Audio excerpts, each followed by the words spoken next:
শেষ ঠিকানা যদি 3.5 হাত মাটিই হয়, তাহলে কিসের এত ক্ষমতার দাপট?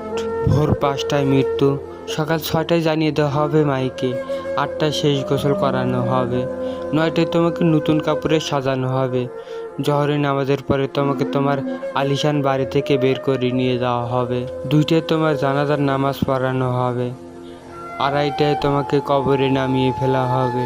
মাটিতে আবার শেষ হয়ে গেলে কেউ তোমার জন্য দোয়া করবে, কেউ চলে আসবে।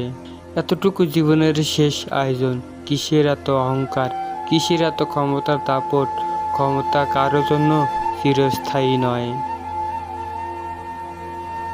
অন্যায়ভাবে কাউকে ঠকালে একদিন ঠিক নিজেকেই ঠকে যেতে হয়, এটাই নিয়ম। হ্যাঁ, এটাই নিয়ম। ভোরের সূর্যোদয়ের আলোতে যে পৃথিবীতে আলোকিত হয়, সন্ধ্যা সূর্যাস্তে তা আবার হারিয়ে যেতে দেখি। অসত্য দিয়ে সত্যকে কখনো ঢেকে রাখা যায় না।